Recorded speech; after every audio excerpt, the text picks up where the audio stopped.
Hi guys, இது வந்து பாத்தீங்கன்னா R15 V4 வந்து ஸ்டாக் வண்டி. ஹேண்டில் பார் வந்து எதுவுமே சேஞ்ச் பண்ணல.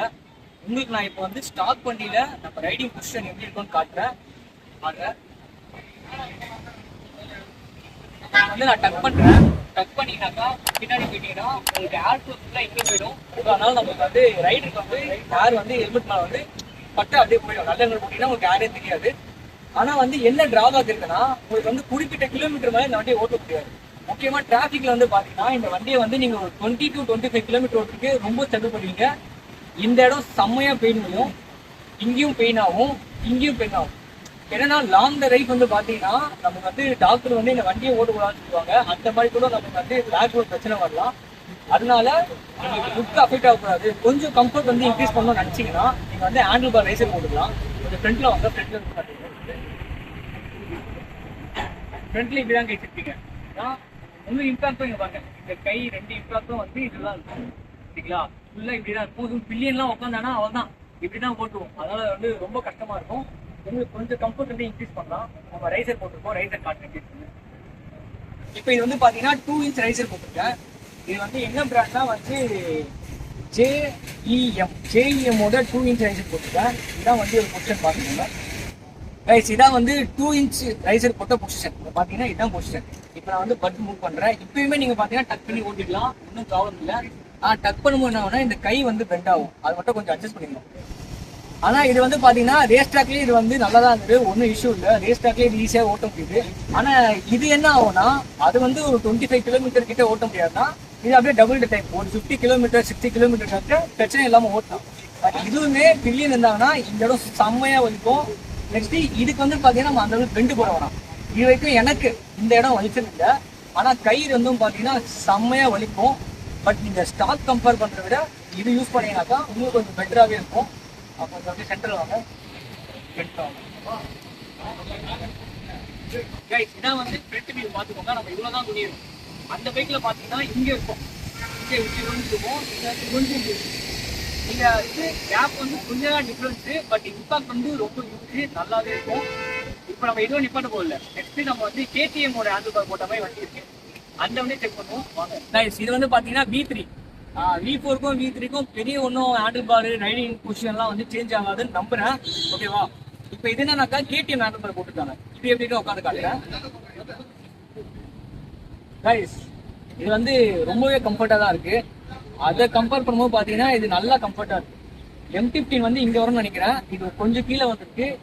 எனக்கு தெரிஞ்சு இதை வச்சு நம்ம வந்து லாங்கே ஓட்டலாம்னு நினைக்கிறேன். பார்த்துக்கோங்க, இதான் வந்து பொசிஷனு. நீங்க யாராச்சும் கேடிஎம் மேனுவல் பார் போட்டீங்கன்னா உங்க சஜஷனும் கமெண்ட்ல பண்ணுங்க. ஏன்னா கமெண்ட் பார்க்கறதுக்கு யூஸ்ஃபுல்லா இருக்கும். என்னென்ன பிரச்சனை வரும், என்ன மாதிரி இருக்கும்னு சொல்லி கமெண்ட் பண்ணுங்க. நம்மளும் இந்த வண்டியை வந்து தனியா ஓட்டி ஒரு ரிவ்யூ போட்டு அதையும் இதுக்கு மர்ச் பண்ணி காட்ட போறோம். இந்த வீடியோட எண்டில் இந்த வண்டியை ஓட்டி ரிவ்யூ போட்டிருப்பேன், அதுவும் நீங்க செக் பண்ணிக்கோங்க. அதுல வந்து இந்த என்னென்ன பிரச்சனை இருக்கு, என்னென்ன பிரச்சனை ஓட்டுமோ ஃபைட் பண்ண நான் சொல்றேன். அது மட்டும் இல்லாம இந்த பைக்கோட ஓனர் என்னென்னலாம் பிரச்சனை சொல்றான்னு சொல்லி அதுவும் நான் வந்து மென்ஷன் பண்றேன். இதான் வந்து இந்த பொசிஷன் கைஸ். இதுல வந்து இதுல வந்து டக் பண்ற மாதிரி இருந்தீங்கன்னா கண்டிப்பா வந்து கை இப்படிதான் போகுது. அதனால வந்து டக் பண்ணி எங்க நம்ம ஓட்டுவோம், ரேஸ் ட்ராக் தாங்க ஓட்டுவோம். மோஸ்ட்லி வந்து 1% 2% ரேஸ் ட்ராக் எல்லாம் ஓட்டுவாங்க. இது டே டு டே யூஸ் வந்து பாத்தீங்கன்னா இதுதான் நல்லா இருக்கும் நான் நம்புறேன். ஃப்ரண்ட் வியூ வந்துருங்க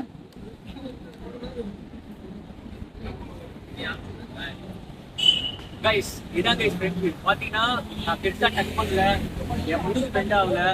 ஆனா லைட்டா ஏதோ ஃபீல் நடக்குது. தெரிஞ்சு ஓட்ட நம்ம தெரிஞ்சிடலாம். கொஞ்சம் முன்னாடி வர பின்னாடி. ஸோ இன்னும் பிரச்சனை இல்லை, நல்லா தான் இருக்கு. இதுவும் இடிக்கல கைஸ். ஸ்டீரிங் ஃபுல்லா திரும்புது, இடிக்கல. அதுக்கேற்ற மாதிரி ஏதோ வந்து கட் பண்ணி வச்சிருக்காங்க போல. இதுதான் வந்து difference. KTM handle bar 2 inch riser, next வந்து ஸ்டாக் பண்ணு. இதான் வந்து டிஃபரன்ஸ். நான் வேணா இந்த மூணுத்தையும் உட்காந்த மாதிரி போட்டோ ஒன்று அட்டாச் பண்ணி காட்டுறேன், உங்களுக்கு இன்னும் யூஸ்ஃபுல்லாக இருக்கும். மச்சான், இப்போ வந்து பார்த்தீங்கன்னா சைட் பை சைடு வந்து எல்லா ஃபோட்டோவும் வச்சுட்டேன். இப்போ வந்து எல்லா பைக்லையும் அப்ரைட்டாக இருக்கேன். இதுதான் மச்சான் நம்ம பொசிஷன். இப்போ நெக்ஸ்ட் என்ன பண்ணுறேன், 3 பைக்லேயும் வந்து டவுனாக வந்து உட்காடுறேன். அதாவது வந்து பார்த்தீங்கன்னா பெண்ட் பண்ணுறேன். இதுதான் மச்சான் பொசிஷன். அவ்வளோதான் மச்சான், நம்ம வண்டியை ஓட்ட ஆரம்பிச்சிட்டோம். ஸ்டேரிங் பாரு, எங்கேயுமே இடிக்கல, அப்படியே ஃபுல்லாக திரும்புது. வைசரில் எங்கேயும் டச் ஆகலை, டேங்க்ல எங்கேயும் டச் ஆகலை. அதனால் வந்து ஸ்டேரிங் வந்து ப்ராப்ளம் இல்லை. இது வந்து கேடிஎம் ஹேண்டில் பார் போட்டிருக்க வண்டி மச்சான். இந்த வண்டியில் கேடிஎம் ஹேண்டில் பார் ப்ளஸ் கொஞ்சம் ஏதோ ரைசர் போட்டிருக்காராம். அது வந்து யூசரோட வாய்ஸ் ஓவர் வந்து கடைசியாக வந்து போடுறேன், அது கேளு மச்சான். பாரு, அது வந்து ஒரு 3 நிமிஷம் ஆடியோ. நீ அது நல்லா கேளு. அதில் வந்து நல்ல டீட்டெயிலாகவே யூசர் வந்து ரிவ்யூ கொடுத்துருப்பாரு. ஓகேவா? கேப்லாம் அடிக்க முடியல மச்சான், கேப்லாம் அடிக்க முடியல.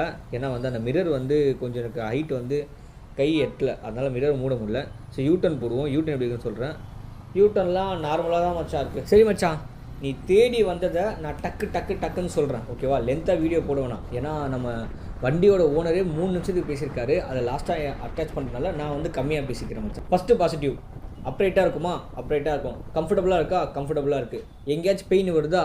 ஆமாம் வருது. கொஞ்சமாக முதுகில் ஆரம்பிக்குது. மேபி அதுவும் பேக் போட்டால் வந்து சுத்தமாக வந்து பெயின் இருக்காதுன்னு நம்புகிறேன். அப்புறம் நெக்ஸ்ட்டு வந்து பார்த்தீங்கன்னா அடுத்த பாசிட்டிவ், நீ என்ன கேட்க வருவ? ப்ரோ வண்டியில் வந்து பார்த்தீங்கன்னா நெக்ஸ்ட்டு யூட்டர்ன்லாம் கரெக்டாக போட முடியுதா? ஹேண்டில் பார்லாம் இடிக்குதான்னு கேட்பேன். ஹேண்டில் பார்லாம் எங்கேயும் இடிக்கல. யூட்டன் வந்து ஈஸியாக தான் மச்சான் இருக்குது. நெக்ஸ்ட்டு மச்சான், இந்த மாதிரி பெண்டுலாம் போட முடியலன்னு சொன்னியே, எப்படிடா அப்படின்னு சொல்லி கேட்பேன். பெண்டுலாம் போடலாம், அதேமாதிரி டிராஃபிக்லேயும் வந்து ஃபில்டர் பண்ணி ஓட்டலாம். பட் மிரர் முன்னாடி வந்து இருக்கனால அது பண்ண முடியல. மிரர் இல்லாமல் போனீங்கன்னாக்கா மேபி பண்ணலாம். பட் மிரர் இல்லாமல் ஓட்டுறது சேஃப்டி கிடையாது. கவர்மெண்ட்டோட ரூல்ஸ் படி பார்த்தீங்கன்னா மிரர் போடணும். அதனால் மிரர் போட்டே ஓட்டுங்க மச்சான். அடுத்தது அவ்வளோதான். இப்போ நெகட்டிவ்க்கு வருவோம். என்னென்ன நெகட்டிவ் நான் ஃபேஸ் பண்ணேன்? நான் வந்து ஒரு 10 கிலோமீட்டர் ஓட்டியிருப்பேன். அதை நான் ஃபேஸ் பண்ண நெகட்டிவ் சொல்கிறேன் மச்சான். First wind blast. விண்டு சும்மா வெறித்தனமாக பிளாஸ்ட் ஆகுது மச்சான். 90க்கு மேலே வண்டி போக முடியல, அப்படி காற்றடிக்குது. இது ஃபஸ்ட்டு. செகண்ட் நெகட்டிவ் என்னென்னா, இந்த வண்டியில் எனக்கு வந்து கொஞ்சம் அந்த R15ஓட ஃபீல் போயிடுச்சு மச்சான். R15 ஸ்டாக் வண்டி, முதுகு வலிச்சாலும் கை வலிச்சாலும் என்ன ஆனாலும் ஏன் ஓட்டுறாங்கன்னா அது ஃபீல் ஒரு சூப்பர் ஃபீல் இருக்கும். நான் 2 இன்ச் ரைசர் போடும்போது அது லைட்டாக மாறிச்சு. பட் இந்த ஹேண்டில் பார் போட்டால் சுத்தமாக அது R15 ஓட்டுற ஃபீலே இல்லை. நம்ம கன்சோலுக்கும் நம்மளுக்கும் அந்த இன்ட்ராக்டே இல்லை மச்சான். ஸ்பீடா மீட்டரே பார்க்க முடியல. இப்போ நம்ம ஸ்டாக் ஓட்டும்போது அந்த ஸ்பீடா மீட்டர் பார்த்துட்டு அப்படியே அழகாக அப்படியே ஜம்முன்னு அப்படியே பார்த்துட்டே ஓட்டுவோம். 2 இன்ச்சில் கொஞ்சம் அது மிஸ் ஆச்சு. பட் இது வந்து பார்த்தீங்கன்னா சுத்தமாக மிஸ் ஆச்சு மச்சான். ஸோ அந்த ஃபீல் வந்து உனக்கு இருக்காது. பட் லுக் வைஸ், வெளியேருந்து பார்க்கும்போது லுக் வைஸ் உனக்கு என்னாச்சும் கேவலமாக இருக்கும்னு நினச்சின்னா கேவலமாலாம் இல்லை மச்சான். லுக்கு வந்து நீயே பார்த்துருக்க, ஃபோட்டோ அதெல்லாம் காமிச்சிருப்போம் உனக்கு. லுக்கு வந்து எனக்கு தெரிஞ்சு பெருசாக ஒன்றும் வித்தியாசம் இல்லை மச்சான். இப்போ சொல்கிறேன் பாரு, யாருக்கு இது செட் ஆகாதுன்னு சொல்கிறேன். கொஞ்சம் ஷார்ட்டர் ரைடர், நான் R15 ஸ்டாக் வண்டியே கொஞ்சம் கால் எனக்கு எட்டாது ப்ரோ அப்படின்னா நீங்கள் வந்து ஹேண்டில் பார் போடாதீங்க. ஏன்னா ஹேண்டில் பார் போட்டால் நல்லா நல்லா ஏதோ மேலே பயங்கரமாக ஒரு குதிரை மேலே பண்ணுற மாதிரி இருக்கு மச்சான். அதனால் உங்களுக்கு அது கொஞ்சம் ஷார்ட்டாக இருக்க உங்களுக்கு யூட்டர்ன் அப்போ இல்லை எங்கேயாச்சும் வந்து பெண்டோ பண்ணும்போது பார்த்தீங்கன்னாக்கா கொஞ்சம் கால் வந்து ஒரு கால் வச்சு ஊனி நிற்கிற மாதிரி இருக்கும். அது எனக்கு ரொம்ப ஃபீல் ஆச்சு. ஷார்ட் ரைடருக்கு ரொம்பவே வண்டி கொஞ்சம் குதிரை மாதிரி இருக்க மாதிரி இருக்குது. மற்றபடி நார்மல் பர்சன் எல்லாருக்கும் வந்து பார்த்திங்கன்னா வண்டி வந்து கம்ஃபர்டபுளாக மச்சான் இருக்குது. அதில் எந்த பிரச்சனையும் இல்லை. சரி ஓகே, பட்டுன்னு நான் யூசர் ரிவ்யூ போட்டுறேன்.